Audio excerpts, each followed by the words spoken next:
Yeah, okay. Okay, so good afternoon, everybody. Welcome to our second remote session of this UFAL seminar. And today it's going to be a little special and longer because there will be two talks. So I will start. My name is Daniel Zeman. And then at 3 p.m., I will give the floor to Milan Straka, who will have the second talk. But both the talks will be in this same Zoom meeting room, so you will not have to switch anywhere. It should go smoothly here. So I'm now going to take off my face and instead share my screen with you so that you see the slides. Just a second.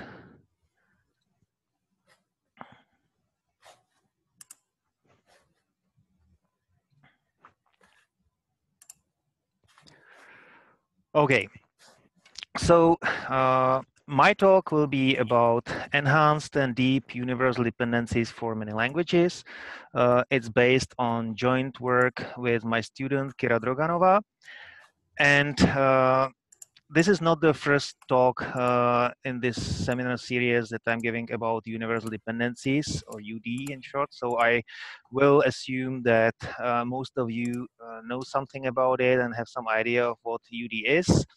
But I will not assume that you know about the enhanced part of universal dependencies, and I will cover that in detail. So the first part of my talk, a larger part, will be about various examples of what is enhanced universal dependencies, and then I will present various extensions of that already existing formalism, going even into deeper representation that we are developing in our project with Kira. So just one slide, introductory slide, to make sure that we are all on the same page, or sort of rescue for those who don't know much about universal dependencies. It's a large worldwide community project striving to find natural language annotation on the morphological and surface syntactic layer that would be applicable to all human languages. And at the same time, the project tries to provide actual data set annotated according to that annotation scenario. So here's an example of an annotated sentence. There is a tree structure above the sentence with dependency links between words and label dependencies, so they have types. And then the morphological annotation would be represented by the lemmas of the words, the purple line, and the part of speech text, and the various morphological and lexical features down there in red. So this is the sort of basic, that's called basic universal dependencies annotation. And what constitutes the enhanced representation will be visible later. But before that, I want to give you a little bit broader picture and at the same time a motivation for what we are doing. So essentially, there are many theories and frameworks in many universities that try to describe the human language, and usually they work in layers.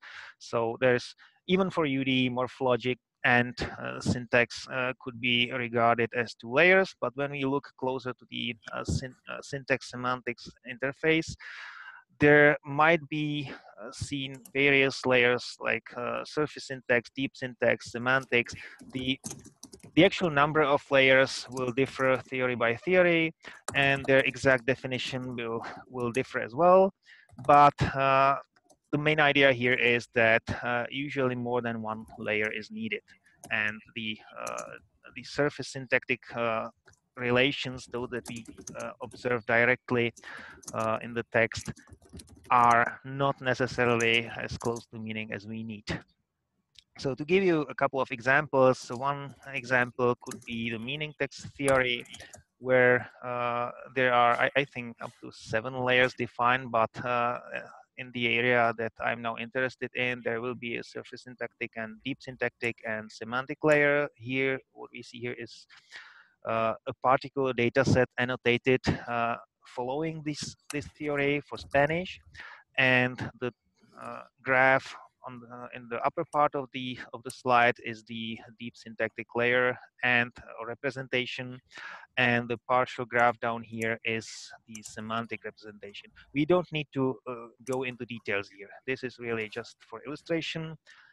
Another example would be the functional generative description, obviously, because it's sort of home to UFAL.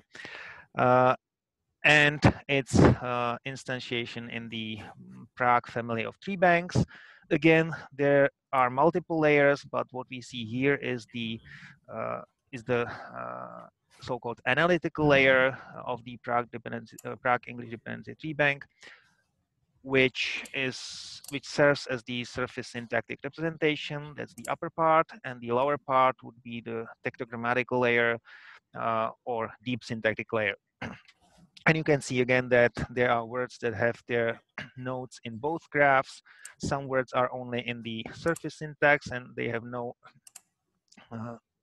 independent nodes in the tectogrammatical layer, and some other nodes are only in the tectogrammatical layer, and obviously the relations differ as well. Another example, also one of the more prominent ones, would be the proposition bank or proposition banks, because there have been many follow-up projects in various places for various languages. But the original one for English was built on top of the pen tree bank for English. So the surface syntactic representation in this case would be constituency based, and the constituents may serve as nodes in the deep syntactic or semantic dependency graph of propositions, and predicate argument structure essentially is the main thing here. But there is also a coreference link and other stuff. Yet another example that I want to show you is the Sequoia tree bank. This one is originally for French, and I'm not aware whether there was any similar activity for other languages. And there are two structures together in this diagram. So surface syntactic structure and deep syntactic structure, and they share edges. So the red one is not shared, that's only in the surface syntax. The blue ones are only in the deep syntax, and the black ones are shared in both structures.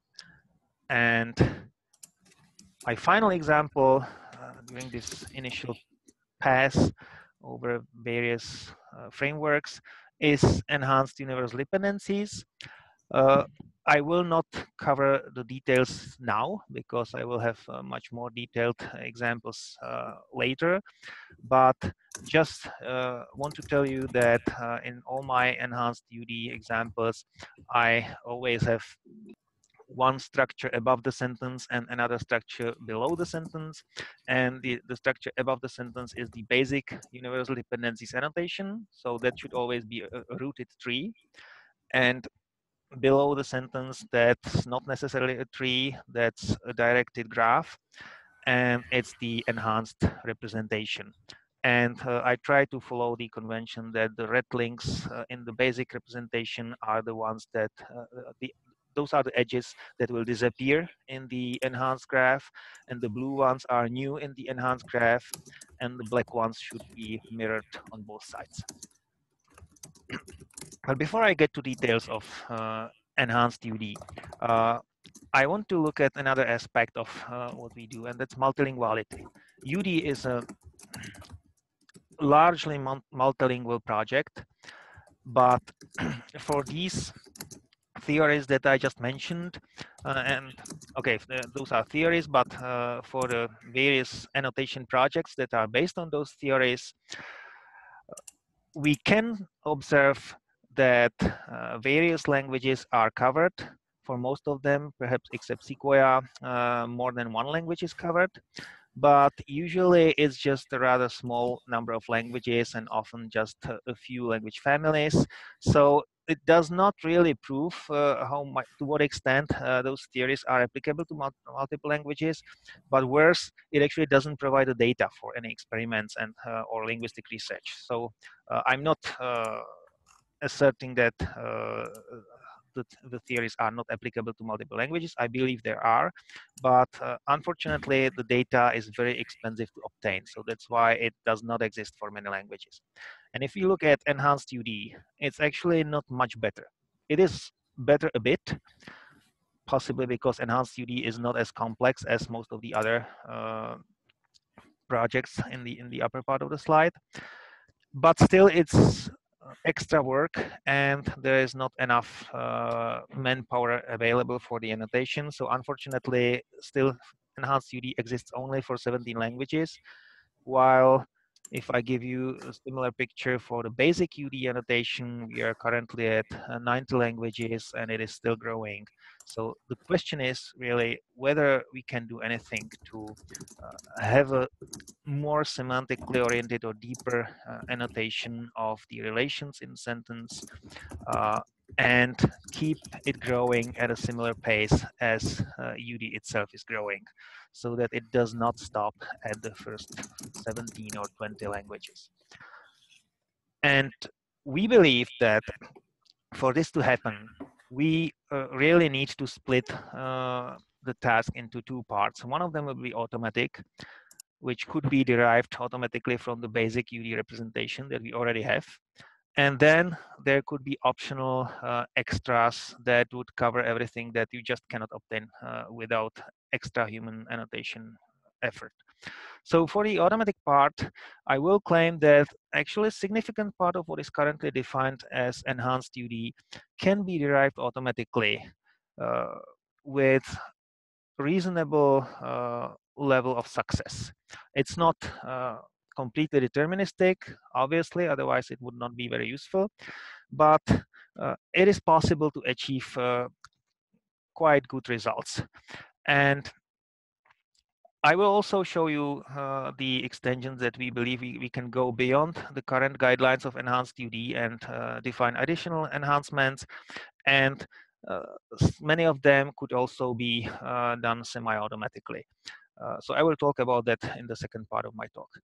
And then as for the optional manual extras, there could be anything and everything that you can think of in terms of deep syntactic and semantic annotation. We could use existing resources for particular languages.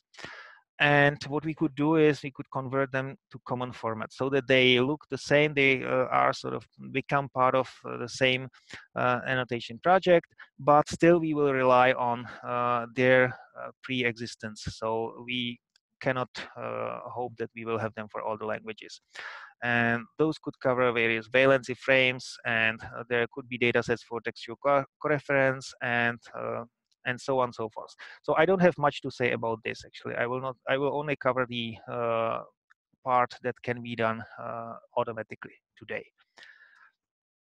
I will only give you some possible outlook into the future at the end.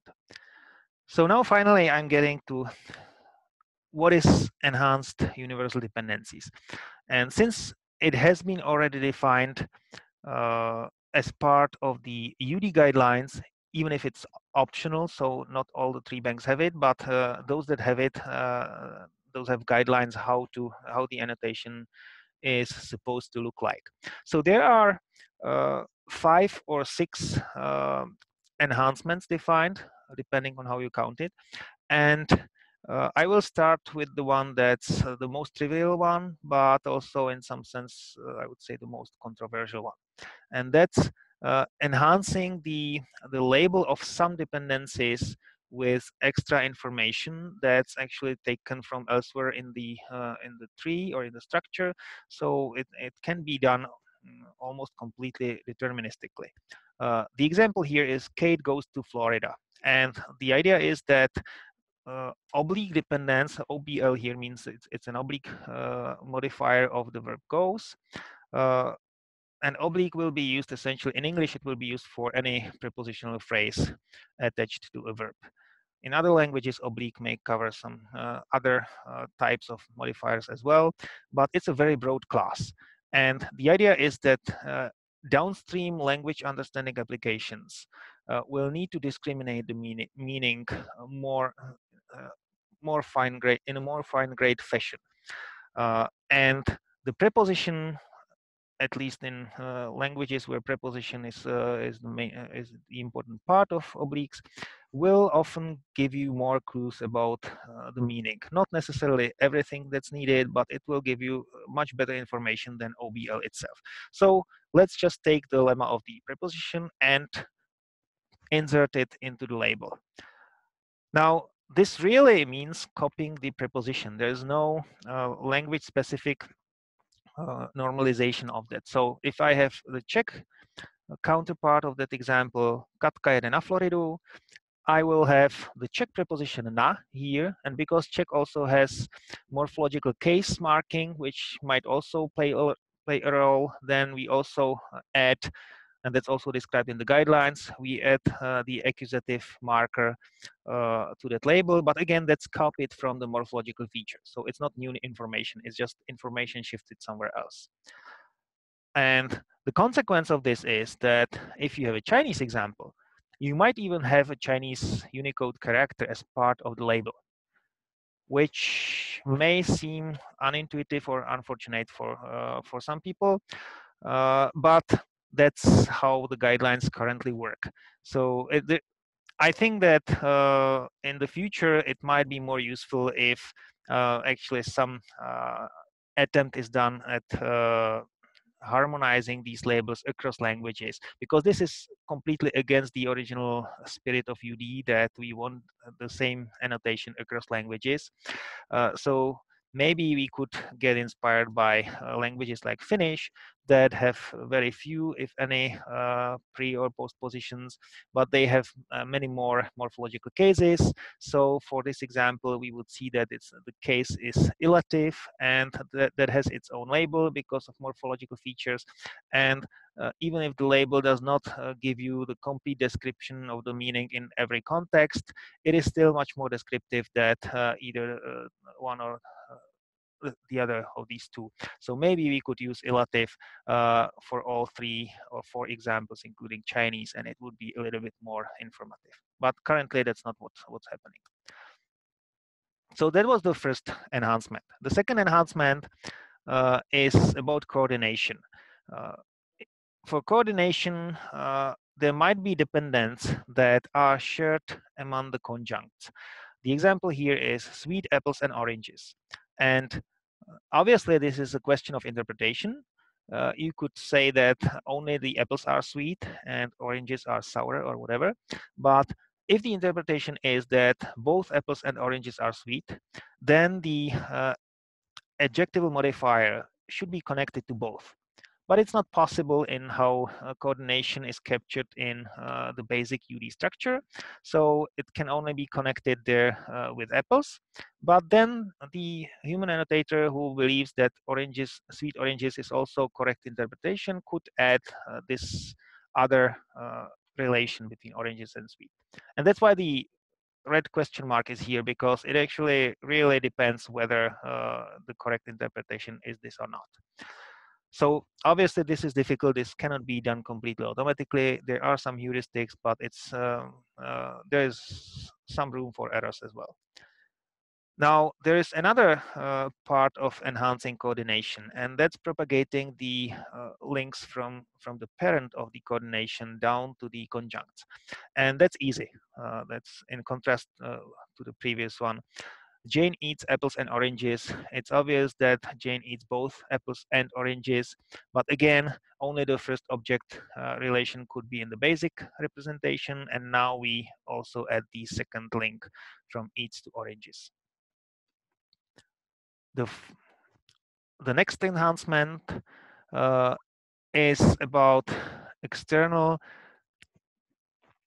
subjects in the control verb structures and similar stuff, raising, and whenever there is an infinitive that's governed by another verb, and it's a complement of that verb, and its subject, the hypothetical subject of the infinitive, is obligatorily coreferential with one of the arguments of the matrix verb, then we can have another link from the infinitive to the actual argument that serves as the subject. And again, there's the same motivation that we want to be able to serve as many predicate argument links to the downstream applications as possible so that they can recover them more easily. So in this case, we want to tell them that not only Kate wants, but if the going takes place, then Kate is the one who will go. And it's not necessary that the control goes through the subject of the matrix verb, so there could be other arguments like the object. So in this example, Kate made me go to Florida means that the object of made is the subject of go.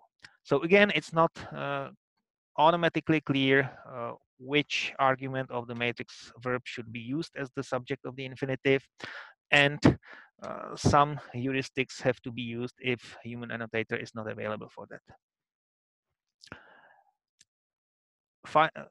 Not finally, but fourth of the 5 enhancement is what we do with relative clauses here. Here's a Polish example because I wanted to show you also what happens with morphological cases. Gdzie szukać szamponu, który myje? And shampoo, that's in I guess genitive case, which because of the requirements of the verb in the main clause, but because it is modified by the relative clause that washes, który myje, then it is also an argument, and in this case, a subject-like argument in the relative clause.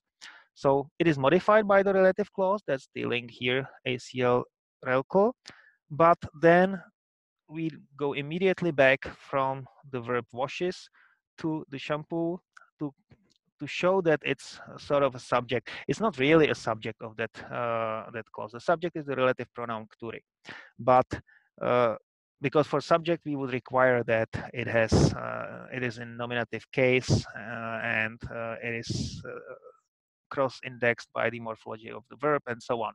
So that's not a subject in the surface syntactic sense, but it is the noun that is coreferential with the subject and with the semantic role that it takes. So that's the reason. But also this means that we now have a cycle in that graph down here in the enhanced UD. That's the only way how you can introduce a cycle there, but it is possible. And now the final and maybe the most complex example of enhancement in enhanced UD is gapping or stripping. So a particular type of ellipsis where in coordination we have there would be two underlying predicates, two copies of the same predicate, but one of them is missing. So Kate goes to Florida and Jane to Europe.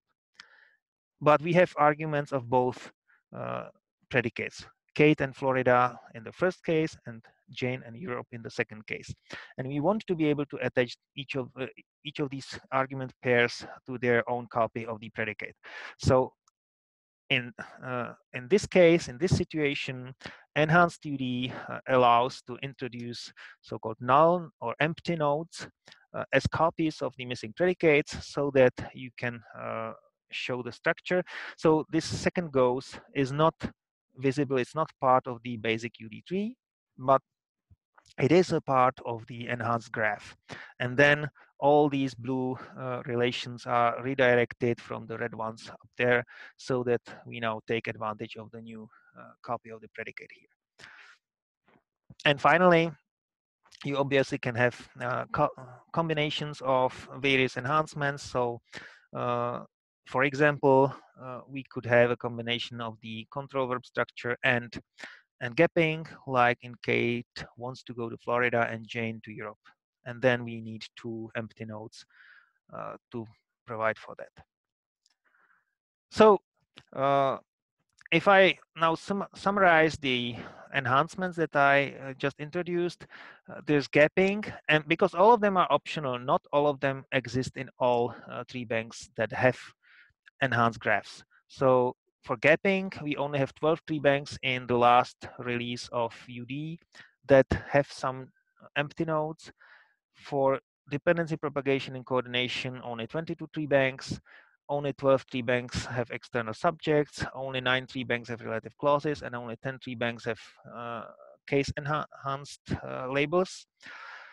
And all in all, there are just 6 tree banks of 3 languages. I think it's Dutch, English, and Swedish that have all 5 types available. And then there are 133 tree banks that don't have anything. So now back to the question whether we can do this automatically. There is actually a tool called Stanford Enhancer. There are multiple such tools, but this one is the most popular one. It's part of the Stanford Core NLP, a Java-based framework, and it's mostly rule-based, and it converts existing basic UD tree into the enhanced graph, with obviously some errors because there are phenomena that cannot be decided deterministically.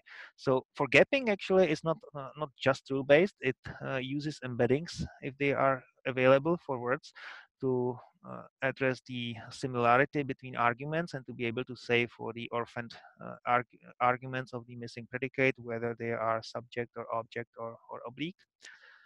Then for coordination, as I said, parent propagation is easy, but shared dependents are not easy. So some heuristics are used, and again, if we had a human annotator, they could decide it, but for Stanford Enhancer, it's not easy. Similarly, external subjects have to use some heuristics. Essentially, if there is an object, then it thinks it's object control. Otherwise, it treats the construction as subject control. For relative clauses, they could be easy if we knew what is a relative clause, if we can distinguish it from the other ad nominal clauses. I will give you an example in a minute. And there is this subtype called ACO relcal that can be used in the basic representation, but again, it's optional. So for languages that have it, it's easy to transform relative clauses. But for the other languages, the Stanford Enhancer essentially will do nothing. And finally, as I said, case enhanced labels are easy. So they could be done everywhere, and the Stanford Enhancer will do them. So now the promised example of relative clauses. Consider this Czech sentence, dorazil do města, kde bydlí. And there's ACO relcal up here, so it tells us that this is a relative clause. It indeed is.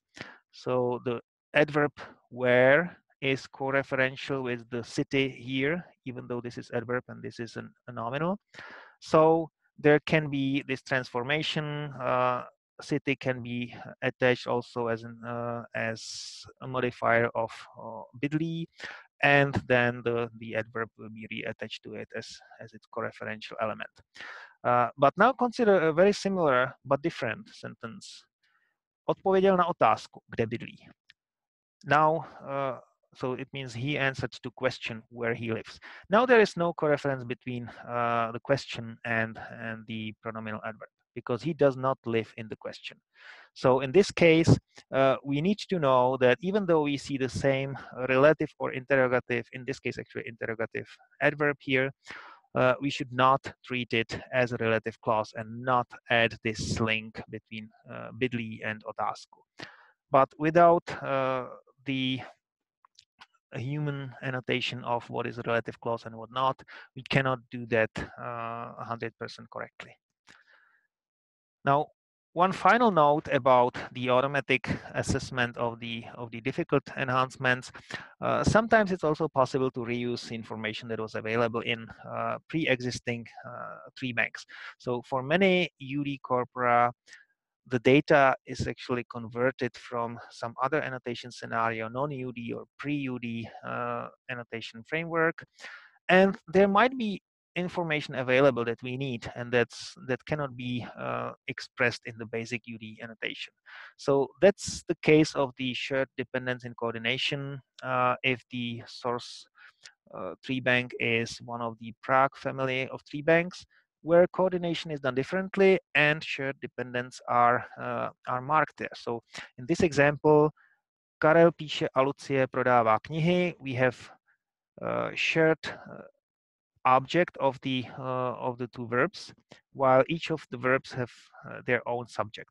Karel píše and Lucie prodává. So because of the way how coordination is captured in the Prague style of tree banks, we can see that this object relation does not go from any of the verbs individually, but it rather goes from the root of the coordination structure. And that's how we know that we should add the enhanced link here from the second verb to books. And there are some other tree banks in UD that don't come from the Prague family of tree banks, but still have some extra information that can be used for the enhanced representation. So now if you look back at the Stanford enhancer, after running the enhancer on most of the UD tree banks, not on all, because there were some technical problems for some of them, we are able to increase the number of tree banks that cover individual phenomena quite significantly, but still we don't have everything everywhere. So for instance, for gapping, we now have it in 62 tree banks, but there's still another 60 something tree banks that don't have it. And it could be because of problematic basic annotation that was the input of the procedure, or because gapping is rather rare, so you don't encounter it so often, and maybe it wasn't present in the data at all. But in general, we now have much broader coverage of the enhancements. Now, before I switch to the second part, where I will talk about our own enhancements and extensions of this approach, I originally wanted to also tell you about the shared task in parsing enhanced universal dependencies. I put it into my abstract as well, but this was based on the assumption that the shared task will be almost finished by now, because that was the original schedule, but then we had to postpone the deadlines because of the COVID crisis. So the test phase hasn't even started yet, so I can't really tell you any observations because I haven't seen people running their parsers yet. So I can now just tell you that it's actually still open, and if anyone in the audience have a parser or ideas how a parser or enhancer could be done, then you are invited to and welcome to participate. It's end-to-end parsing from raw untokenized text to up to the enhanced universal dependencies. We have data in 17 languages, which is the last UD release, and French in addition. And obviously, the possible baseline here would be to take an existing parser into basic universal dependencies like UDpipe, and then use some rule-based enhancer like the Stanford enhancer on top of that. So that's all I have to say about the shared task. And now let me turn to our proposed extra enhancements that we do, and we actually are it's not just a proposal, we have done it already for the data sets. So these are enhancements that we also can do automatically for all the languages for which we can do the normal or standardly defined enhanced structure. So first of all, we have observed that there is something like adverbial infinitival clauses. The example would be, they will meet to discuss a contract. I will have 3 diagrams for graphs for each of these enhancements in a few seconds. So now just a quick overview. And we believe that in these adverbials, it's often, if not always, the case that, again, the infinitive shares the subject with the matrix verb. So they will discuss a contract. But it's not for all infinitives. The adverbial ones seem seem to be okay, but general complement clauses are not necessarily okay. Like he recommended to replace the tires, then he is not the one who will replace the tires, probably. So we cannot do this everywhere where we see an infinitive. A very similar stuff is adverbial converbs or gerunds, like terrorists detonated a bomb killing 5 people. And a little bit more difficult is whenever there are participles that are used rather attributively, so they modify a noun. Like with the relative clauses, we could do a cyclic dependencies and say that actually the noun is an argument of the participle, which has a verbal meaning, obviously. So the shares reflected on your statement means that the statement reflects the shares. Now, the promised diagrams. So they will meet to discuss a contact. Essentially, there are two identical structures except for the enhanced label down here and for the extra subject relation between discuss and they. So otherwise, it's very similar to what we did with the open complement of control verbs. Terrorists detonated a bomb, killing 5 people. Again, very similar stuff. We could discuss whether it was the bomb who killed the people or the terrorists who killed the people. But since the basic annotation says that killing modifies the verb detonated, then what we will do, at least according to the algorithm that we designed, we will go to the subject of detonated and attach terrorists as the second subject, as the subject of killing.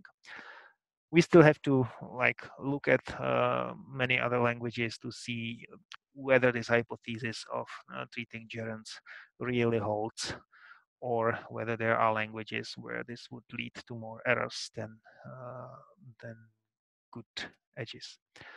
And finally, the example with the participle, the shares reflected on your statement. It's very similar, as I said, very similar to the relative clauses, except that this is not a relative clause. But it is still an adnominal clause, and we can see that it is a participle. We can learn it from the morphological features that the word will have. So we can look at the modified noun and connect it as an argument of the participle. And the only question is what kind of argument it should be. Because in some languages, if it was a Slavic language, we would know whether the participle is a passive one or not.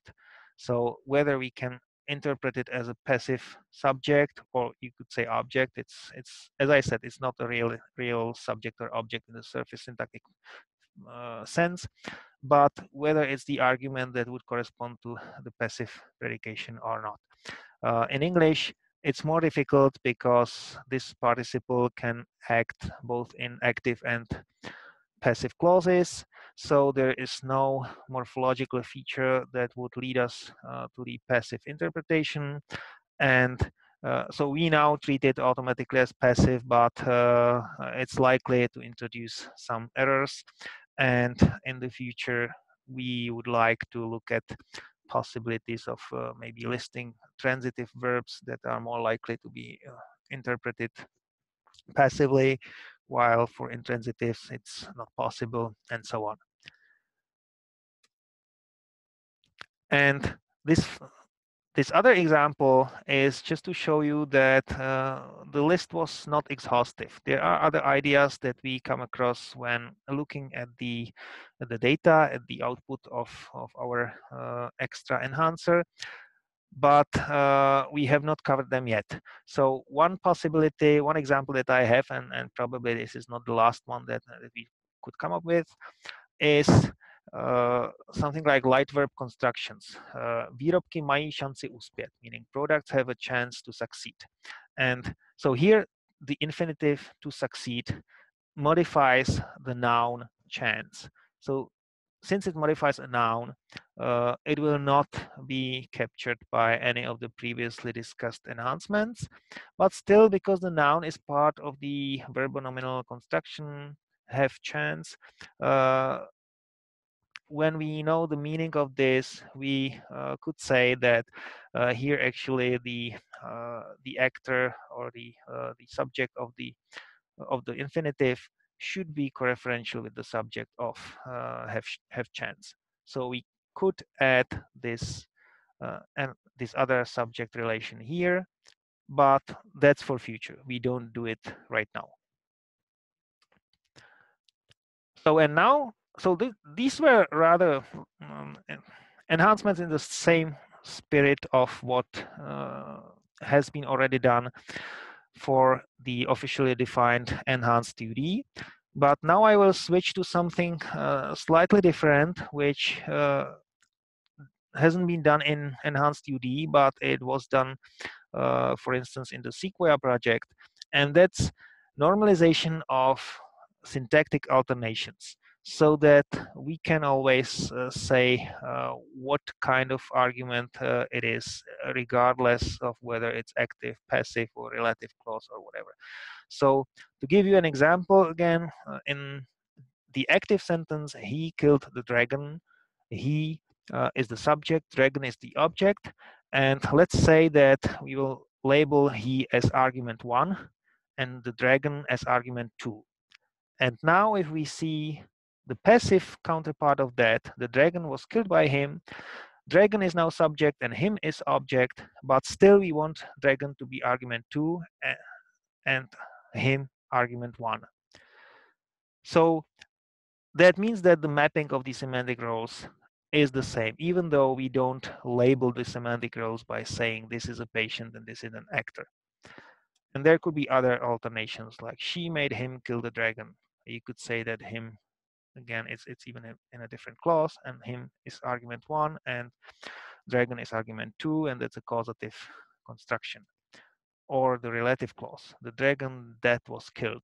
We don't have the argument 1 expressed in this sentence, but we have argument 2.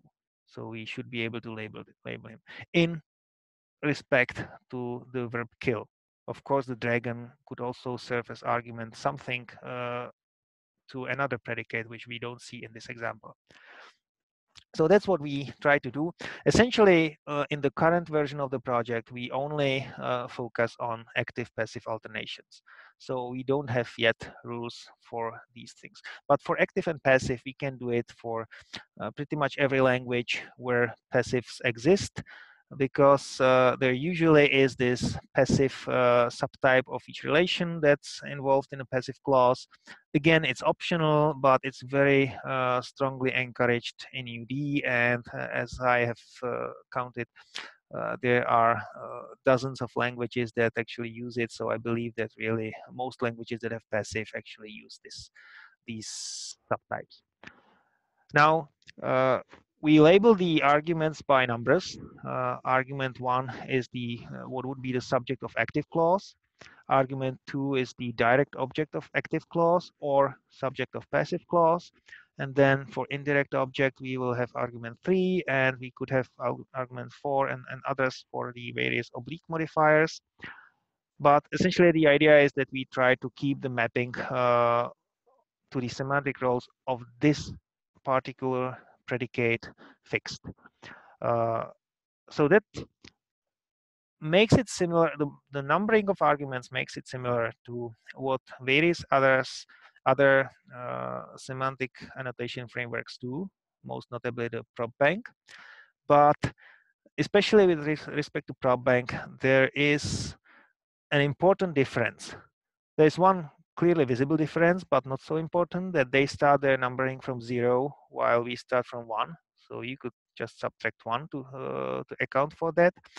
But the more important difference is that in Probe Bank, the numbered arguments actually are meant to really signal a particular type of semantic role.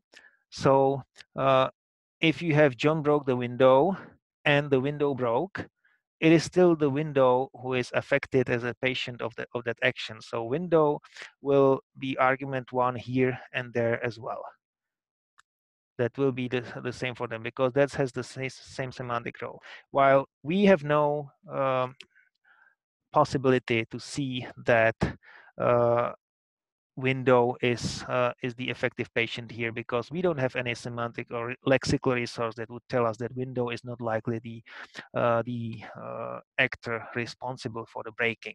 So for us, it is still the subject of the active clause, and we will give it the same label as John in John broke the window.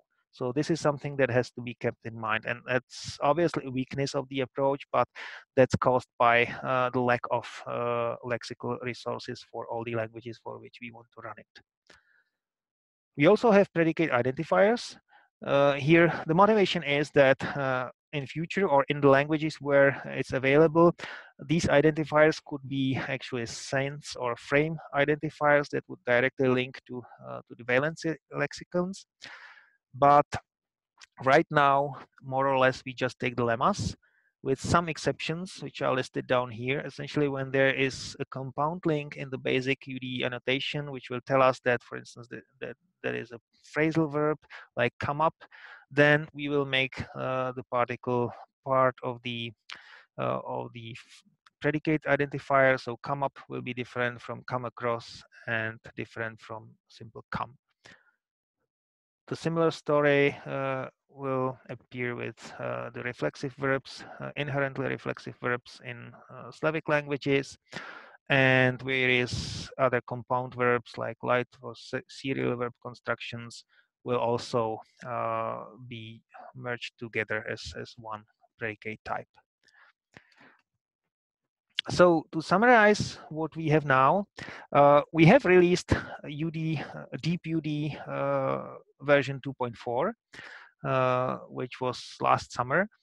And there were 121 tree banks of 73 languages. Enhanced graphs were available for all of them, even though, as you have seen, not all enhancements still are present everywhere.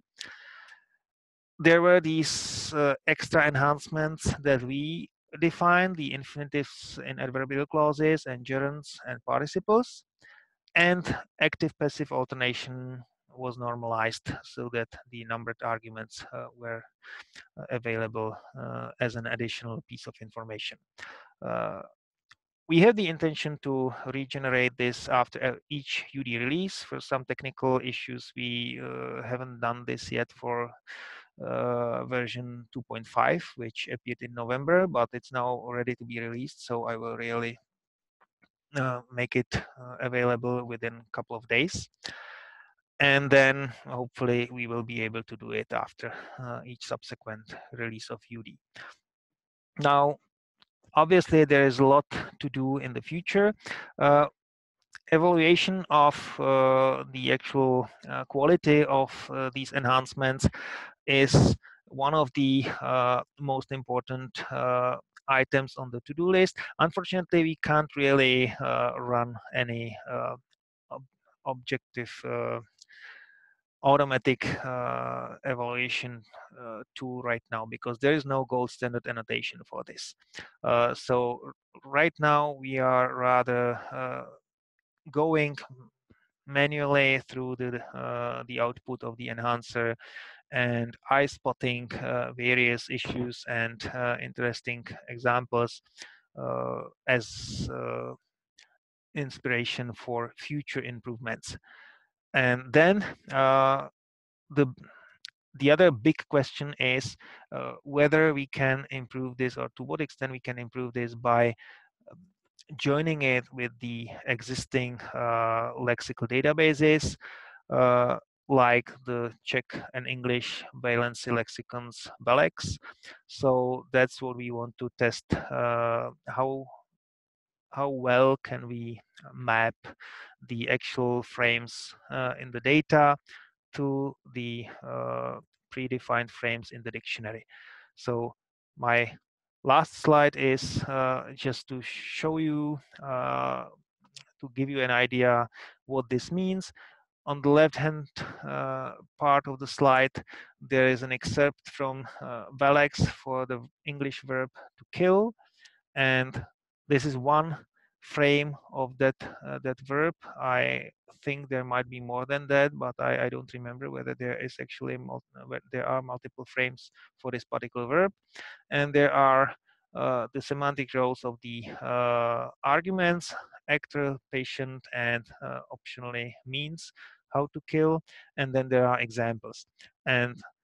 And for languages where this makes sense, you could also see here the possible surface realization. So for Czech, there might be various prepositions or morphological cases that are available for those arguments and those semantic roles. So that could help us to identify the actual arguments that we see in the data. But at the same time, it's not guaranteed that we will always see all the arguments, even if they are marked as obligatory in the valency lexicon. There still could be something missing because of ellipsis, etc. So it may not be so easy to identify the arguments in the data, but we have to do it, and we have to do it for, there are essentially two interconnected actions that have to be taken. We need to map the observed arguments to the frame slots, and we need to do it also to help us identify the correct frame, because that's the again, we cannot automatically identify the meaning of the verb in this particular sentence, but the form of the arguments that we observe may help us to identify the frames that are more likely and the frames that are just not compatible with this particular instance.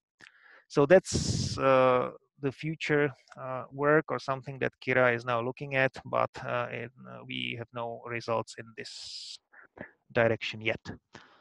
And that was also all that I had to say today. So I'm now open to questions. I think we have something like 9 minutes left of my slot. Thank you for your attention.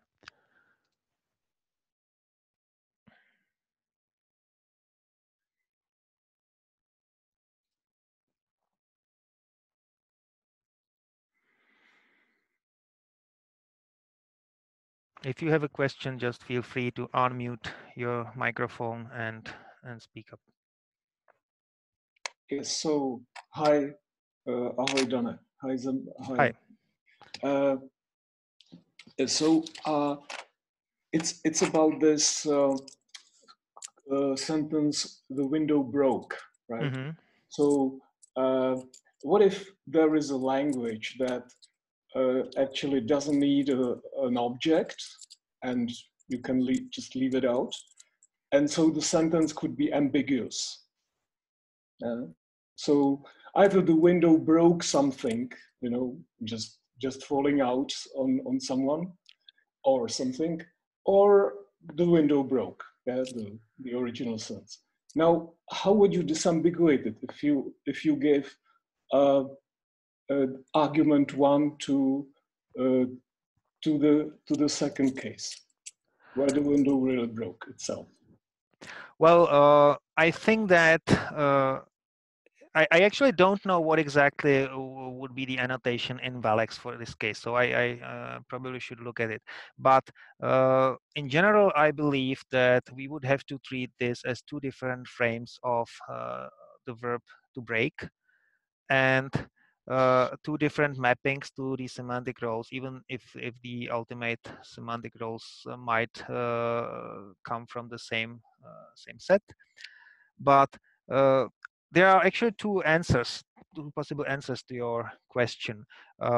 One answer is that in the automatic part that we are focusing at now, we cannot do anything. That's why, because we don't know, so we just keep realistic. We only do the part that we believe we can do somehow reasonably well, and we will not disambiguate this. And then if we have someone actually looking at the data, a human annotator, then they could disambiguate it and say, okay, this is the second frame, and then even though we still have argument one for the window, we can now disambiguate and say that in that case, the window was really the actor, while in this situation, the window was the patient. So that's what I believe could be done later, or if we have the manpower to actually annotate this. Well, I know it goes against the Prague theory, right? That you want to have just you don't want to give argument to label to a subject when actually in this type of sentences. I forgot how that use of the verb is properly called, right? But you yeah, but say that language, the linguist will not agree to your approach that you would have two frames. They just want one frame. So I see it as something that maybe is not flexible enough to cover languages. Maybe in languages such as Chinese or Japanese, you can just leave out any argument, if I'm not mistaken. So then it wouldn't be the right approach, to treat it as two different frames. Well, yeah, that's a good point, but I would say we are not that far yet. We would have to look at possible solutions then, but the ambition here was not as strong because we know that we cannot do this automatically. So we just wanted to normalize the passive-active alternation and possibly later other alternations. And then it's a bit controversial or questionable what labels should we actually use, because we have been already criticized for using these numbers because people, especially from prop bank environment, understand it as something else. And we also did not want to use subject and object as is used elsewhere in Enhanced UD and in the Sequoia project, because again other people don't like it because it evokes the surface understanding of those labels. So it's a bit difficult to come up with something that does not have some underlying reading that we actually did not intend to have there. But I don't know. We will see in the future, probably. Okay. Can I have another one, or is there a queue? I don't know. I don't know how to make a queue here, so if there are others, please. I think there is a possibility to raise your hand in the Zoom application, although I don't know how exactly it is done. Well, So maybe it's a just short go one. on. Yeah, just can I? Is there anyone? I don't see anyone. Okay, so I was wondering about the Polish example, where, but it's not really about Polish, where you actually have two subjects for the verb heading the relative clause. It's not nice to have two subjects, right? So could you perhaps have a did you think about that? Like perhaps having a different label for the semantic subject, or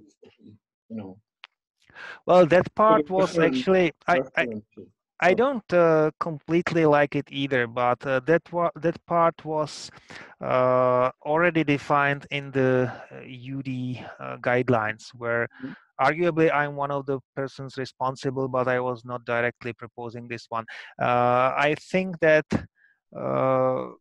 it's in the relative clause. It was not actually two subjects there, because the noun shampoo was a subject of the predicate of the relative clause, but at the same time the relative pronoun was removed from the subject position, so that the two subjects were actually avoided. But I think in some other cases we will have multiple links of the same with the same label to a noun. So that could happen, and I'm not happy with that. But I would have to sort of depart from the enhanced UD completely, and I didn't want to do that. Okay, thank you. Okay, so I think we are approaching the 3 p.m. where I should stop talking. If there is any other very quick question, I can answer it, or otherwise I don't hear anyone. So I will now give the floor to Milan, and it's now his turn. And thank you for attending. Yeah. So hello everybody, can you hear me? Yes. Great, thanks. Dan, can you please keep recording so that I don't have to do it myself? Yeah, it's running. Great, thank you very much. So I'm going to share my screen instead of myself, which should be easy, hopefully. So, can you see something? Yes, I see. Yes. Great. So, first, please don't hesitate to interrupt me anytime during the talk. The topic I'll be talking about is a bit technical one, and some of you probably know great details of that, and some of you are probably not that familiar with it.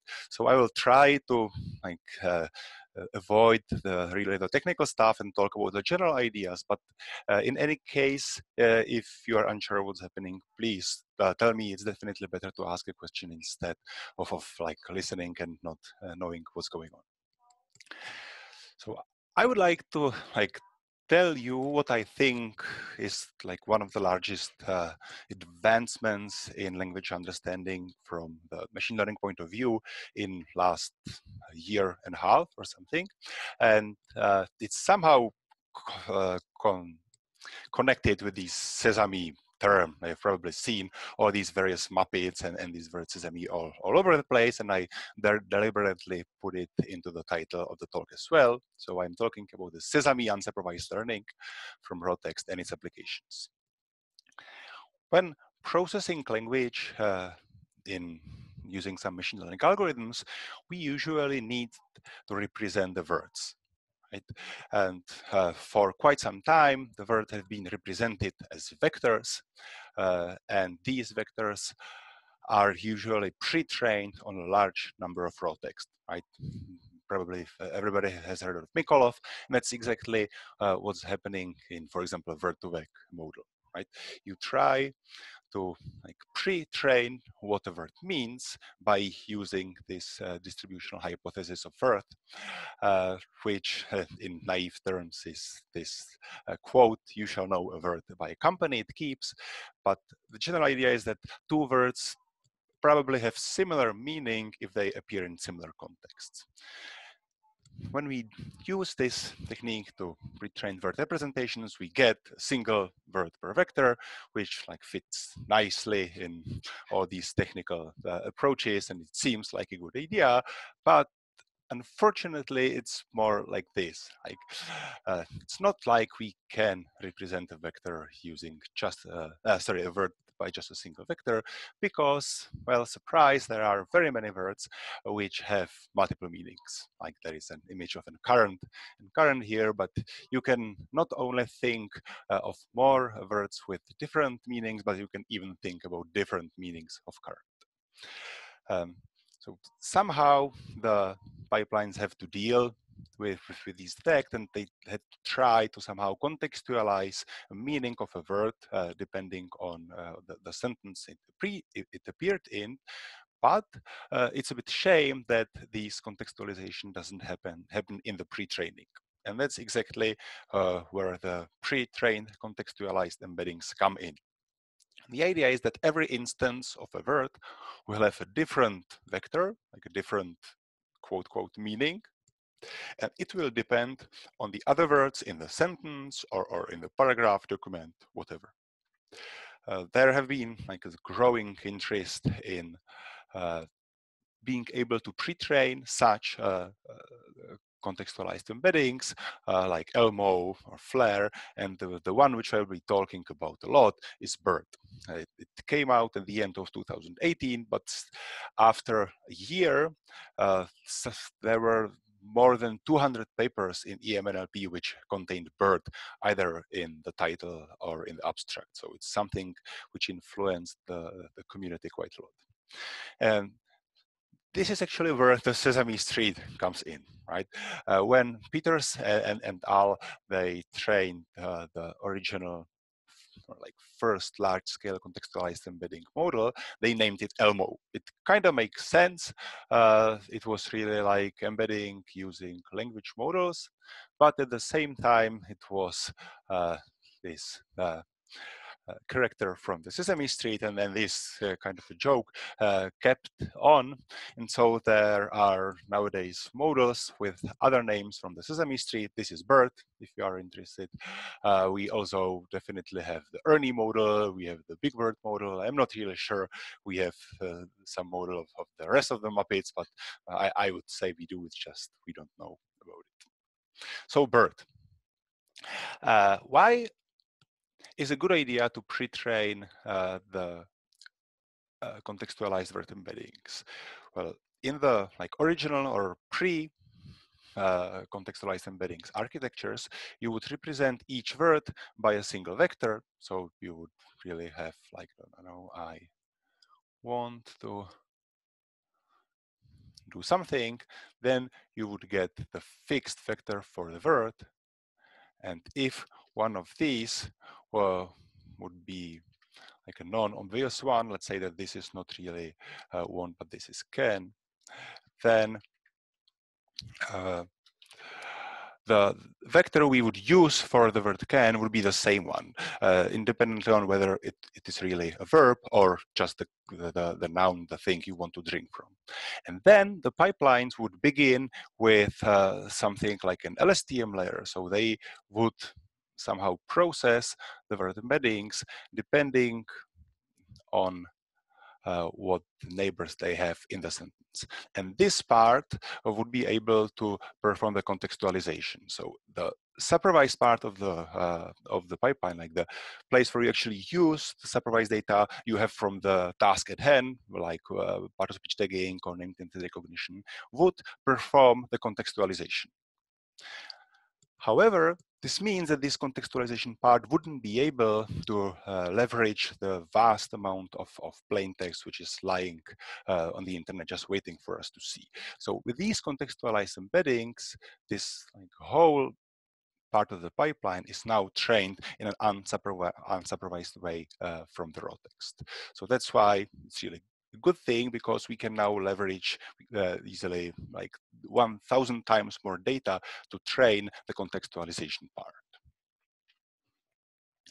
So I will sketch what the BERT architecture is for the ones who know about it. I will not tell anything new, but for the ones of you who don't, then hopefully you will get some at least basic architecture. If you think that this is useless, please don't hesitate to tell me, and we can skip to actually using it for something good. But unless you stop me, I'll introduce the architecture at least a bit.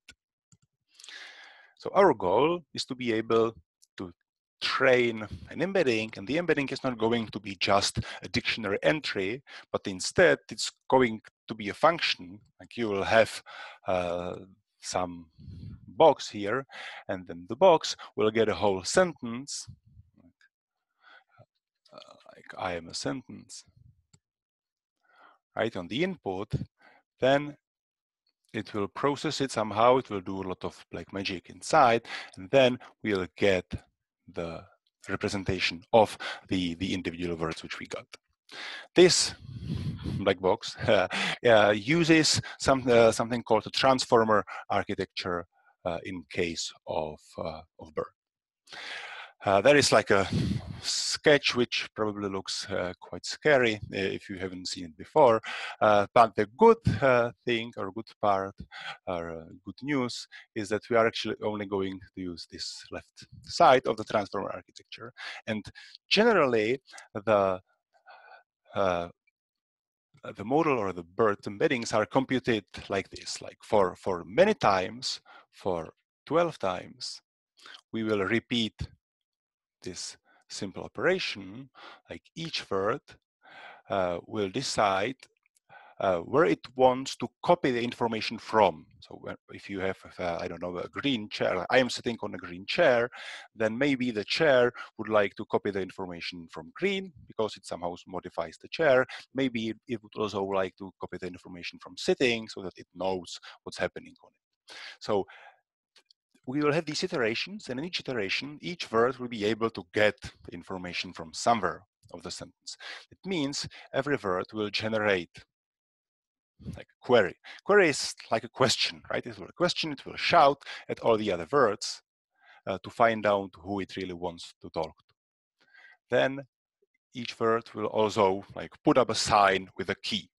These queries and keys are going to be matched together, right? So each word has a like information, like, I don't know, I am an adjective or I am a verb or something, right? That's the key thing. That's some kind of information. And then we have the question, which means shouting, like, I am searching for a verb, or I would like to know something about the verb which is just next to me, something like that. These keys and questions are matched. So each word will have like a friend or a collection of friends which it wants to copy the information from. So it can look like this. There is a word T here, and well, it seems to be copying information from all these parts of the sentence, while the rabbit seems to take quite a lot of information from hopped, which kind of makes sense, right? So once each word has decided where to copy the information from, so copy from where. And once it decided from whichever to copy the information, it needs to know what it needs copying. And for that, each word can explicitly say what kind of information it will like give. Like if two words decide that they are friends, right? Meaning this rabbit is actually looking at the hop. This hop generates a value, and this value is then copied to the rabbit. Right, so this is like a very simplified version of what happens, and this happens for many times. So by default, 12 times. So you can like get more and more precise meaning by looking at more and more words around you. And like these questions, like what you are looking for, can get more specialized and more dependent on what you have seen. So maybe if you have like I and Peter are going somewhere, then this going is like being copied to the subjects, and then the subjects will know that there are actually two of them, so they will probably also see that there is the other subject, and things like that are happening. This is like pure speculation on my part, what's really happening. It's just the math which allows us to do this. I will probably not tell you how it's done exactly, but instead just show you another illustration. From point of one word, you can really like look at where it wants the information copied. Technically, as I said, each word generates a query. Right, each word also generates a key, and then these are matched. And whenever, wherever the match is the highest, which seems to be here at the 3 places, it means the information will be copied from these 3 places there. So you have got this magic box, which contains these 12 layers of this so-called self-attention, and now we have to train it on raw data. So this training on the raw data has 2 objectives, and the most important one is something called masked language model, right? The masked language model is an objective similar to language modeling, meaning your goal is to predict a word in a sentence, but in a regular language model, you can predict only based on the previous words, right? So we have got I have 2, and now the language model should tell you what should be here, and it can use the fact that it has already seen some number of words previously. In this architecture, this B in BERT actually means bi-directional. So the language model, it will not really be a language model, but it will be also allowed to look like in both directions, also at the words which are past the word which we care in. So if we have got I have to something home, then it's much easier to guess what this missing word is. It probably should be go, right? Or call or something, but it will definitely limit the number of words which are suitable there. And so that's what this masked language model means. When you get the original input sentence, you decide to mask some of the inputs, right? So we have got the sentence with several words. So we will choose some of them, like, for example, these two, to mask them. And the goal of the model is to predict what these two words should be, or at least a distribution, like which words would make sense in this context. So we get the input, we mask some of them, we really replace these words by a special sign saying, oh, well, I am the masked verb, maybe like this one and this one, for example. And then after we run BERT, our goal is to predict the missing word in these two specific places. So that's one of the things which we can do, training of that of this masked language model with just raw text, but hopefully the model will be able to learn something about the words. The second objective, which the BERT is using to train, is the so-called next sentence prediction. Is it somewhere? Is this NSP? So that's next sentence prediction. And what this means is that the input to the network is not exactly, it's not just one sentence, it's actually two pieces of text. One piece of text which contains, I don't know, let's say 250 words. And the second one. The second one can either be a continuation of the original text. So I don't know, we have got some text about Charles. So you just keep like reuse the whole 500 words, and so that this is the second part is just a continuation of the previous text, or the second part can be from a completely different data set or completely different paragraph. So this can be like a completely unrelated text. And the goal of BERT is also to try to predict this kind of information, whether the second segment, the second part of the text actually follows the first one, or whether it's independent and comes from a different source. So it tries to predict whether the second segment is actually the next sentence.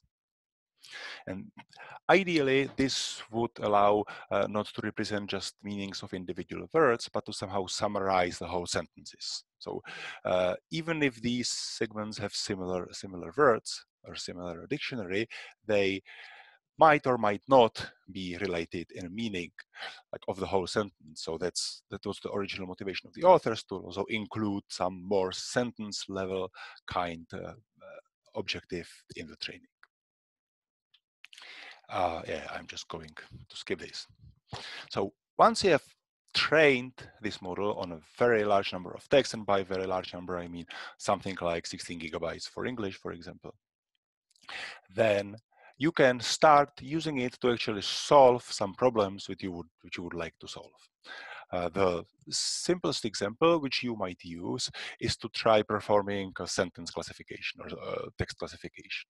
Let's say I've got some kind of text, sorry, I'll use it to the input, I will run BERT, and what the BERT will give me, well, it will give me the representation of the individual words, but also representation of the whole sentence, right? That's actually what we got in this next sentence prediction, right? In the next sentence prediction, we got not just the embedding for the individual words, but also the representation of the whole sentence.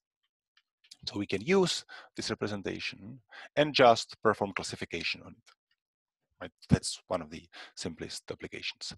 Then we can use this in a bit different settings, sorry about that, where we get actually two sentences on the input. BERT can actually do that. You know that in the next sentence predictions we had 2 sentences on the input, so we can explicitly say, okay, we have got 2 sentences on the input, and then we can perform once again the classification, but usually we can also classify the relationship of the 2 sentences. So whenever you want to do, for example, textual entailment or natural language inference, then this is what you do, right? You put 2 pieces inside BERT, and then you'll try to predict whether like the second one is implied by the first one or something like that. These all use actually not word embeddings, which I started to talk about, but they use the whole embedding of the whole text. So, and then with the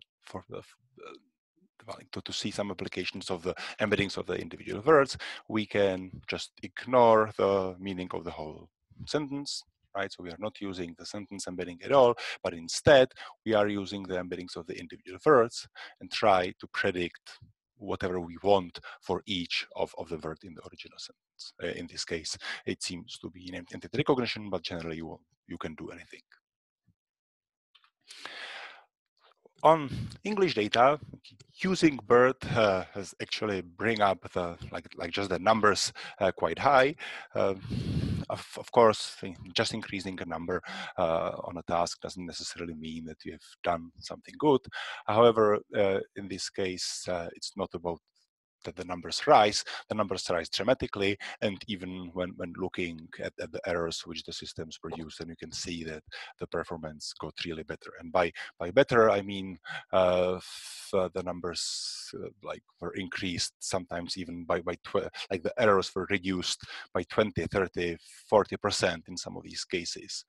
Right here, the error was 80, the performance was 80%, now it's 92. So we are really talking about nearly like reducing half the errors which all the previous pipelines did. And the previous pipelines were actually a good one, but they were just from 2018, right?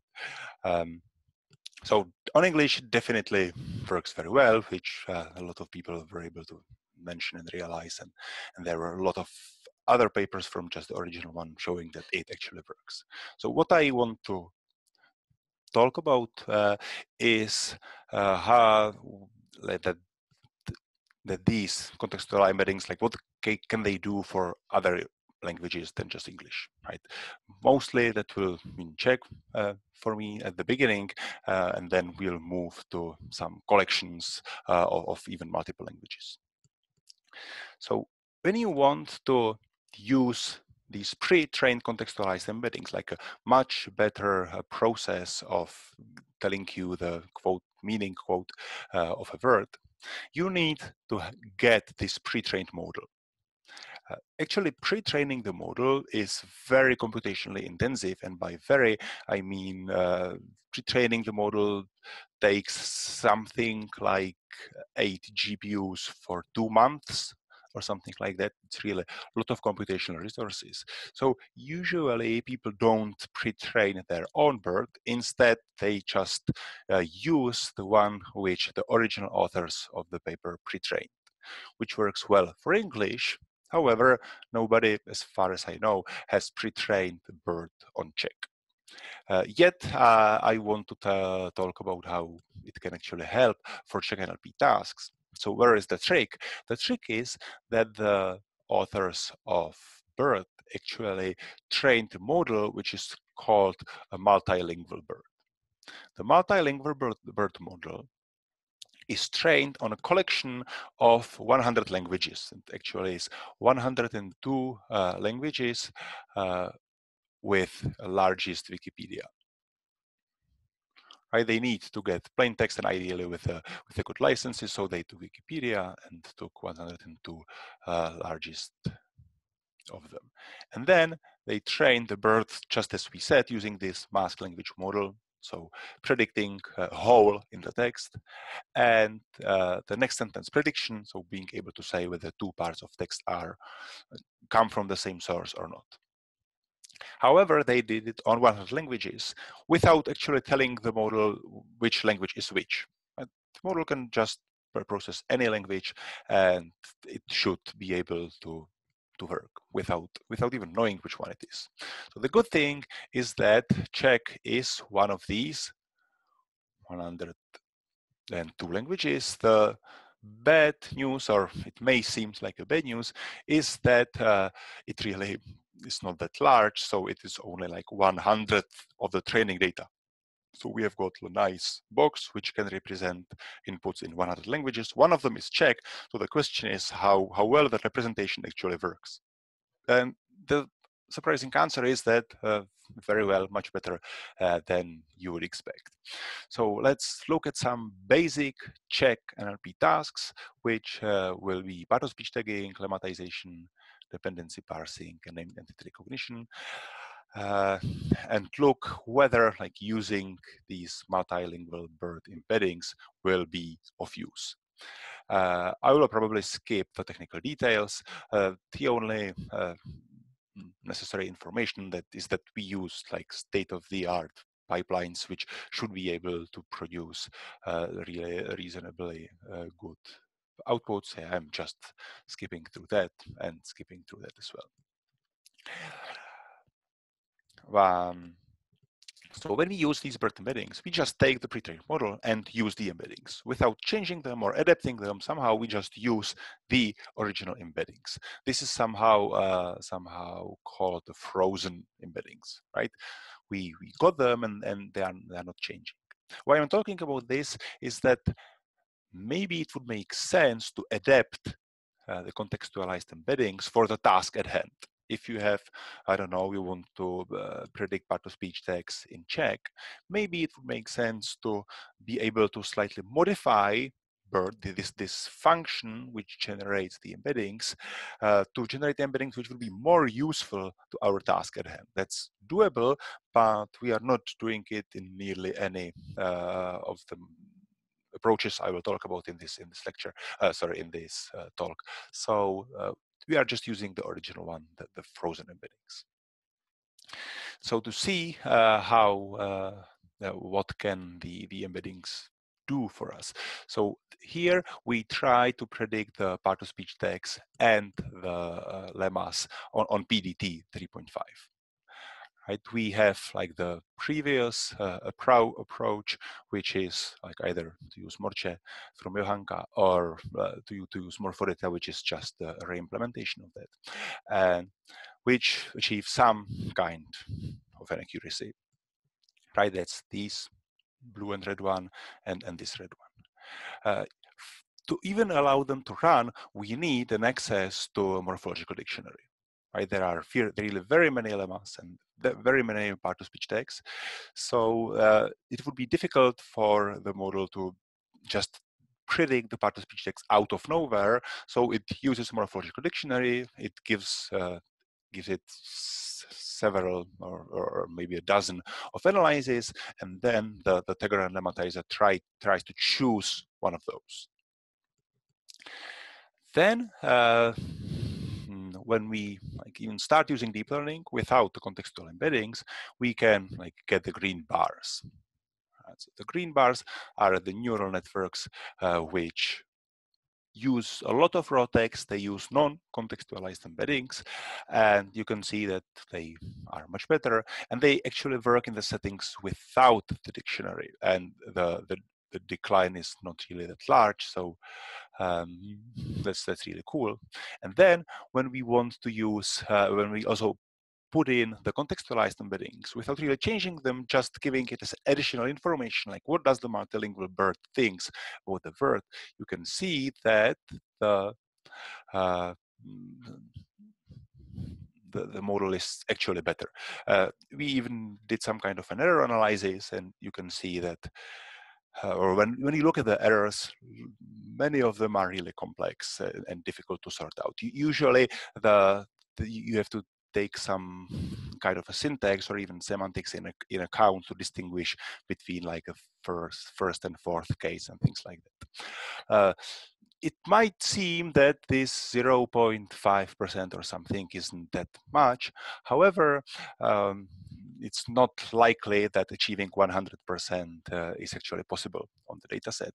So we have some estimate from what a professional human annotator does or is able to achieve, this estimate comes from the original annotation of BDD1, I think. So from this point of view, we were able to reduce something like half of the errors. So it really does something. It's good to mention, to observe that for part of speech the improvement is larger, while for lemmatization the improvement is really minor. That's a usual image with the contextualized embeddings. When you try to lemmatize a word, then you can do much more errors by not realizing which letters are really there in the word. Performing the lemmatization is not that difficult. I would say it's a bit easier than doing part of speech taggings, because you usually don't need to distinguish cases. For example, if you just have a cedula word, then you don't care which case it is. You just use cedula as a lemma. On the other hand, you need to make sure that you fix the various required changes in the letters correctly. And for that, the contextualized embeddings actually don't help you that much, right? You need to know something specifically about the word more than knowing what's happening all around you. So these contextualized word embeddings are really not that great with just orthographic features. On the other hand, they are much better in syntax. So when we look at dependency parsing, this is parsing of Czech UD, so it's like the universal dependencies version of PDT. Then plugging in contextualized word embeddings makes quite a lot of difference. Right, this is, I don't know, 15% error reduction or something like that in both labeled and unlabeled parsing. And here it's where the contextualized embeddings thrive, because the contextualized embeddings take into account the other words around you. So in a sense, they already contain syntactic information inside. Of course, the syntactic information which it knows hasn't been trained by any specific linguistic trees. However, it was trained such that it could predict the words in the masked language model as well as possible. And this coincide quite a lot with what people actually think about the trees. I will show some evaluation later to show you whether the trees, quote, quote, which the contextualized embeddings construct internally, so which of these, how these correspond to really like a linguistic trees. Yep, and then we will see improvements in all of the tasks, but in the named entity recognition, these BERT embeddings help quite a lot. The good thing about the BERT embeddings is that they can process any word. They work reasonably well even for unknown words and words outside the dictionary. So for tasks like named entity recognition, where the unknown words are the most important ones, right? In part of speech tagging, you are fine in knowing just the frequent words. However, so that the networks which just train the information about the words directly on the data, they tend to work well, because the frequent words are usually in the training data and you have learned them, right? But for things like named entity recognition, the unknown words are the ones which are the main part of the problem, like the main part of the task which you try to solve. And in these cases, once again, using the contextualized embeddings help a lot, because they are able to process these unknown words effectively. So we will see the same pattern over and over in various tasks and shared tasks, so I will go through it quickly. So this is Sigmoid von shared task, where the goal was to predict part-to-speech text and lemmas in 66 languages. So it's a data set automatically converted from UD to a bit different morphological notation. And well, once again, if you start without any word embeddings, this is what you get by looking directly at the training data. So using even the regular embeddings, right, these Mikolov-like non-contextualized embeddings can get you quite a long way. So you can improve, and then using, like adding also these BERT embeddings, these contextualized embeddings, gets you like another quite big push.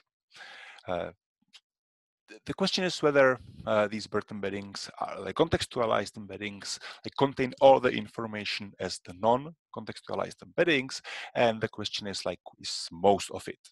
Yeah, it can be seen on the numbers, but let me just go through it.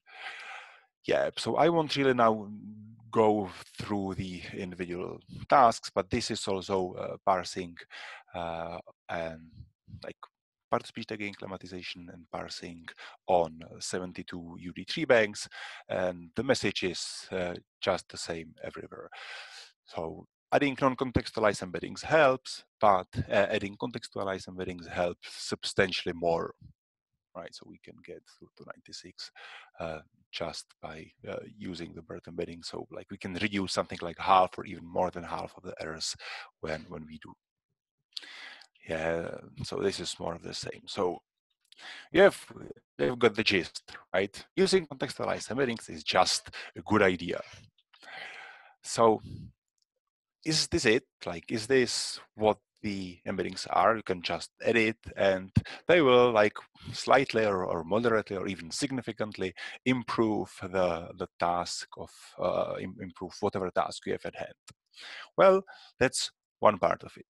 However, I want also to talk about some additional nice properties which this multilingual model has. One of them is, well, we can actually create multilingual models efficiently now. When we have this multilingual BERT, which is able to process 100 languages on the input, then maybe we could use this model, which represents data in many languages, to actually create an effective and really working multilingual model. So that's what we did with Dan Kondriatug, who was my master student, and I will present the idea or the model at least a bit. We wrote a paper about it, and the paper is called 75 Languages, One Model, right? Parsing Universal Dependencies Universally. And the idea is when we have BERT, maybe we can like modify it or enhance it so that we can perform lemmatization, part-of-speech tagging, and dependency parsing in any language you throw at us. Hopefully, the Universal Dependencies project gives us an annotation where the part-of-speech tags, morphological features, and dependency labels are independent given the language. Right? So there is like one universal annotation guideline. So that's exactly what is good at this point. So we have taken the data and then tried to create the model. Yeah, I will just skip the technical details. Yeah, I will just skip it. So we start with the pre-trained BERT model, which was trained on these 100 languages, and then we will fine-tune it. So we will modify it at this point, right? When we want to do this specific thing, like really train on many languages, it probably makes sense to allow to change this function which generates the BERT representation. So we will allow this change or perform this change, and changing an already trained model is usually called fine-tuning. So we will perform this fine-tuning by using the data of all UD3 banks and independently on which language do they come from. Our BERT model can process any language, so we can just throw any sentence from the tree bank at it and want it to predict whatever lemma, part-of-speech tag, and dependency label should be there. There are several technical details how to do this correctly. It's quite technical, so let me just skip over all that. And then in the end, it looks a bit like this. We get the BERT on the input, we somehow stuff it into the BERT, and then out of the generated embeddings, we generate the part-of-speech tags, morphological features, lemmas, then the dependency tree without labels, and the labels for the dependency tree. The training of such a beast is actually quite long, so it took 25 days on a single GPU. That GPU was in the bedroom of Dan Kondriatuk, who had probably a lot of warm nights during the training. However, he was able to pull this off. And so what do the results look like?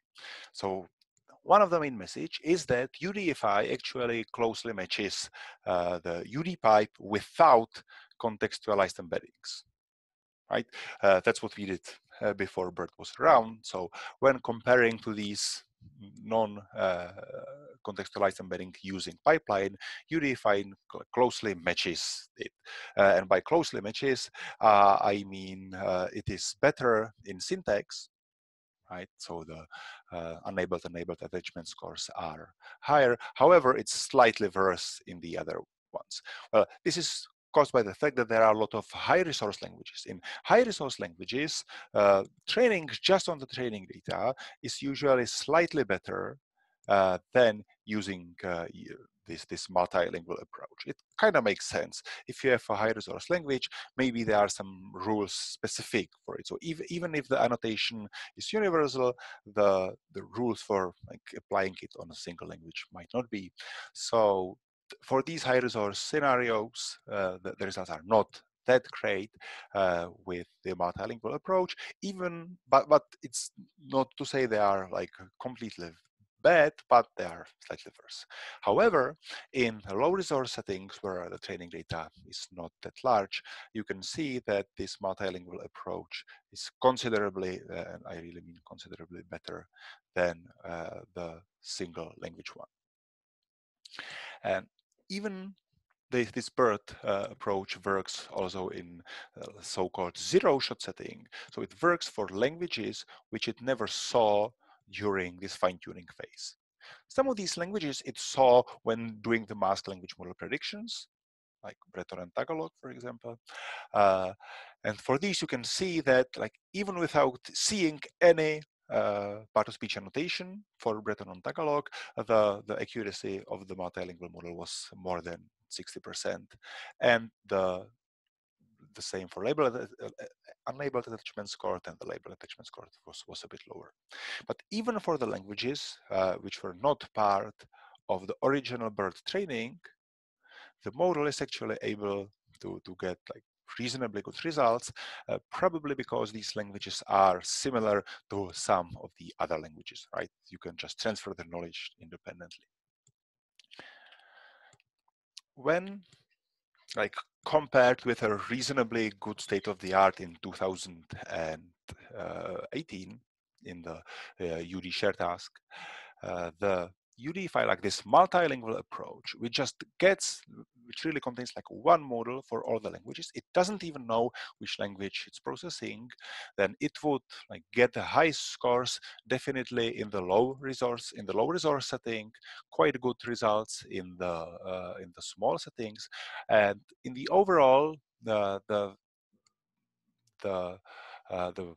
model would really work well. Of course, it's worse in the big tree banks, right? You can see that there is quite a drop in this high resource setting. Then averaged across everything, it's really not that large. With parsing, the situation is even better because these contextualized embeddings are good for syntax. So here, not only the low resource, but also the like small tree banks where there are at most approximately like tens, thousands of inputs, you can see that this multilingual model actually works. Yeah, there are some other information which is not that important. The question is, if we have got this multilingual model, I have been saying that it knows something about syntax without actually seeing some parses.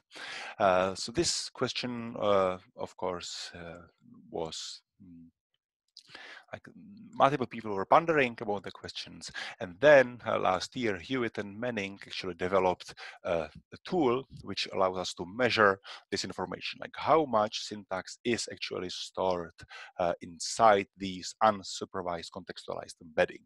And they developed a so-called syntactic probe which was able to answer these kind of questions. What it does is that it takes the contextualized embeddings and then for each pair of words, it computes similarity depending on the L2 distance between these embeddings, right? So pairing two words has the cost of how similar the embeddings for these words are. And then they construct a spanning tree using the maximum spanning tree algorithm, and then they can compare this to like a manually created really linguistic trees. So when you do this for English and just use the BERT model, the unlabeled attachment score which you get is 65%, which means 2 out of 3 edges in a linguistic tree is predicted automatically in an unsupervised way just from raw text.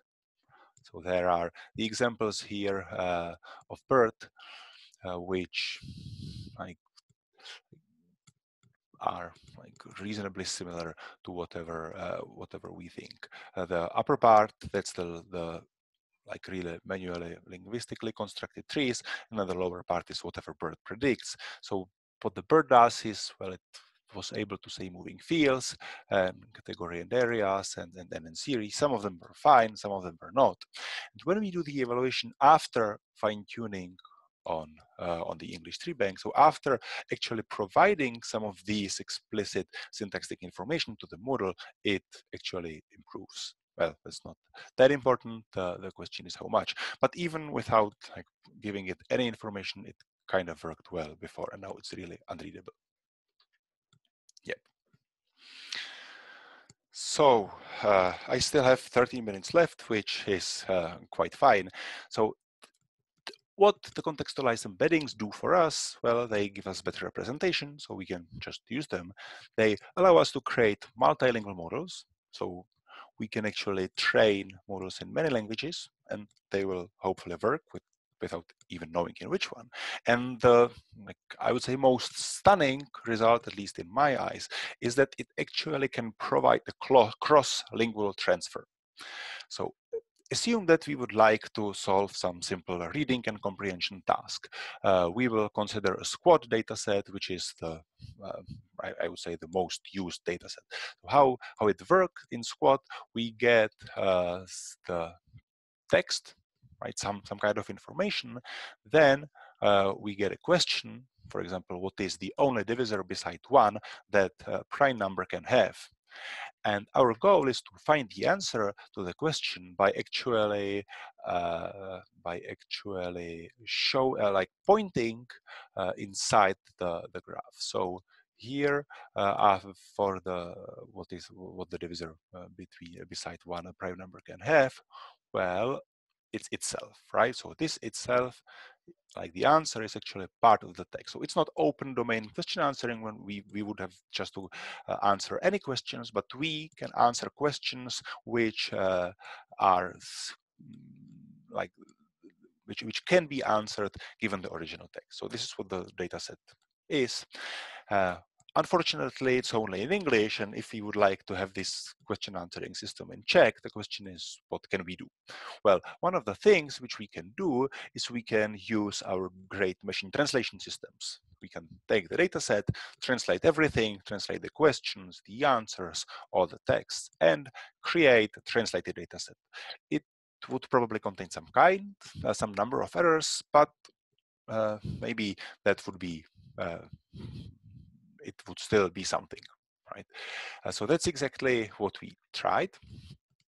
And after translating the data and using a system without using contextualized embeddings, we were able to, I don't know, let's say, look here, answer like 53% of the questions exactly. Then if you also include the contextualized embeddings, then accuracy improves. Well, that's consistent with everything we have seen. However, the most interesting part is this number. So this line corresponds to an experiment where we have taken the multilingual BERT, right? We have trained it on English. Right, it has seen all these 400,000 questions which there are there in the score data set, and then we evaluated it on Czech. Like really, it never saw any Czech question in the training. It just saw English questions, and when we do so, we actually can answer 63% of the questions exactly. That's actually more than here in these translated versions of the data set. So this is like really magic, right? We have trained the task at hand on English, and then without doing anything, we just use that on Czech. And we somehow this multilingual model was able to leverage the information it learned in English by using it on Czech. This actually shows that this multilingual BERT, which is pre-trained on languages including Czech, is not only able to like solve the task in the individual language, but it has some kind of like cross-language representation, right? It's probably, or from my point of view, that's like the only way how it could have done this cross-lingual transfer. That during this pre-training phase, it kind of understood that who is kdo and what is co, and it can understand the meaning of the question in Czech, even though it never saw any parallel data in Czech and English. When you try to use not a multilingual BERT, but just BERT which is pre-trained on English only, then as you would expect, the model actually doesn't do much. Right? It still can do something, like it can answer by a name in the text or something, which is why it can get, like it can answer 10% of the questions because it's enough just to try answering one of the names in the input. However, it definitely doesn't work that well. Yeah. So that's the papers about these possibilities of cross-lingual transfer are like 6 months old, or they start appearing, I would say, in September or something. And they were really surprising at the beginning. The similar work what we have done here was done by Facebook in parallel, and they did quite a similar thing, but instead of Czech, they actually like created the question answering data sets in 6 other languages: Spanish, German, Arabic, Hindi, Vietnamese, and simplified Chinese. And they tried to do these translation baselines to see how well they how good numbers they can get while using the translated data set versus using a multilingual approach where they pre-train on English and then just use the trained model on the other languages. So there is really just one model which is answering the questions in all of these languages. And you can see that it is able to achieve reasonably good results. For example, for English and Chinese, the model can get still like 40% of the questions correctly, and this is while Chinese and English have like no characters in common, or no letters in common, like they have digits in common, right? So these results which we have are actually replicated in other languages and also in many other tasks. So it seems there are like 7 minutes till the end. So maybe this is the right time where to stop. I still have some backup slides, but this was like the original length. So are there any questions?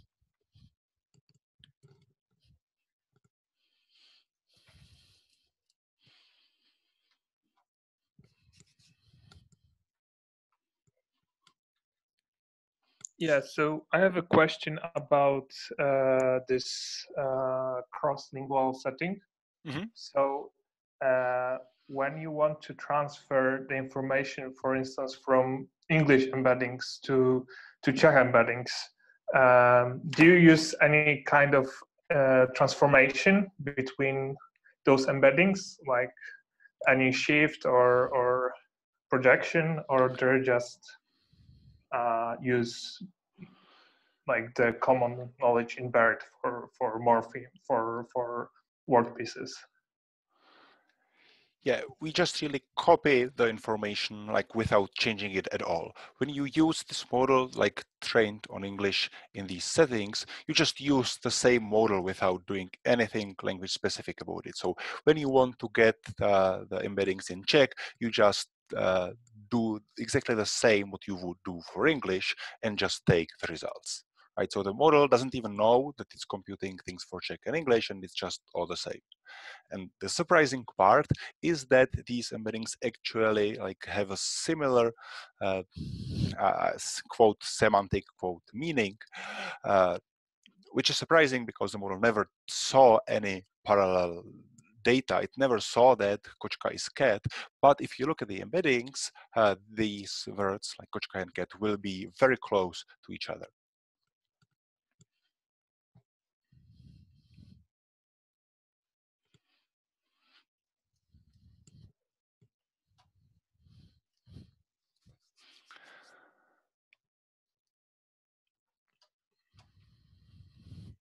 So do we have some other questions?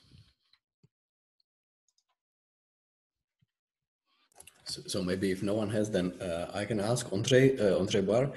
I'm really sorry that my student Matu Žilněc was not attending this part because we also experimented with training BERT and using multilingual BERT on English data and then testing it on Czech versions of the questions, and it performed in some cases also like out of the box. I would like to ask, what is your explanation of this? And my explanation is always that there is actually something, some cues or hints in the data that the models can exploit, and they are not answering the questions. They are just finding what contains similar words, like very shallow similarity, but that would not explain the Chinese, for example. Or maybe that the answer appears in a particular position within the paragraph. So what is your explanations of these most surprising results? So, of course, there can be some biases which can be like used by the model. I would say that these biases are actually used in this case where the BERT was trained only on English and then used on the Czech data. So it doesn't know anything about Czech words. It's still able to answer like 10% or 13% of the questions without any problem. And so it somehow uses knowledge without understanding Czech. So whenever there is only one name in the text, maybe that's the thing people are asking about. People are asking a lot about name entities. However, the difference like between once you pull the Czech in, the performance increase quite a lot. And it's not just question answering. This cross-lingual transfer has been observed in other domains nowadays. Like at this point, if I try to train the best system for performing name identity recognition, I would just take all the data sets which we have, it's like 5 or 6 languages, and then take the multilingual BERT model and fine-tune it on all these languages at the same time, on all these data sets in these languages. And then I would hope that this would actually work in all of the languages. And it has been done by someone, it's like a similar work to this, and it actually is true that after training on everything we have in many languages, it can like process name entities in like dozens of languages. So I think the answer has to go slightly beyond beyond like some biases or some tricks which the model can do, and there is really at least some kind of a multilingual understanding in the original text. And what my like theory is that when you have this BERT model, it needs to learn a lot. It needs to learn a lot in many languages. So it actually doesn't have the capacity to remember everything which is there on the input. So in order to achieve best results, it needs to be really careful about how it uses this internal memory. So whenever there is a phenomenon which like works similarly in several languages, so we have got, I don't know, a similar cluster of words in Czech and English, then the best thing with what the model can do is to actually map those onto the same thing, right? Once there is something similar in cross languages, mapping it to the same subspace saves capacity. It allows the model to learn more because some of the capacity is freed by reusing this space. We also know that this actually works. There are papers about cross-lingual embeddings, which shows that when you train word embeddings like in English, and then you train them in Chinese even, then there is actually a linear transformation which is able to map these embeddings on top of each other, right? So the monolingual embeddings have similarities across the languages. And because BERT contains like 12 or multiple layers of these operations, it can actually discover these similarities which we know that are there in the embedding. So I would say that after some number of layers, BERT can actually see the semantic similarities or the similarities inside these word embedding spaces. And using them allows it to perform better because it can then remember more and more specific phenomena. So if my theory is true, then like increasing the capacity of this multilingual model astronomically would actually prevent it to be able to do this cross-lingual transfer. So I haven't seen anybody doing that kind of experiment, but I think people will try to see and verify whether this actually makes sense or not. Thank you.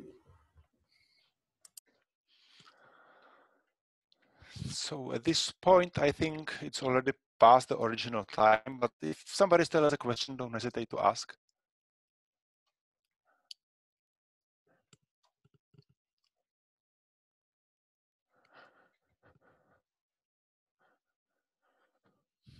Well, it doesn't seem so.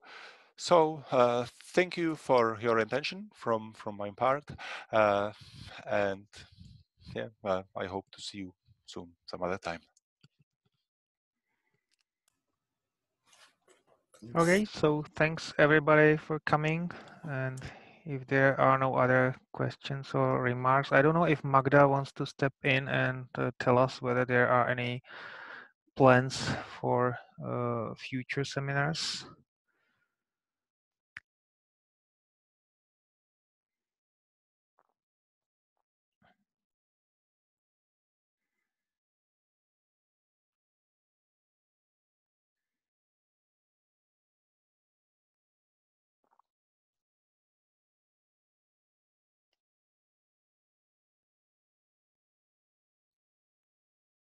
Doesn't seem so.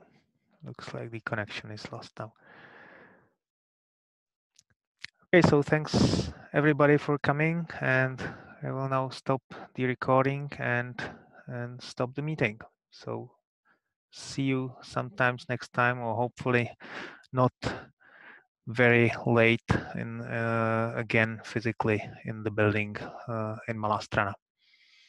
Take care. Thanks. Thanks. Bye-bye.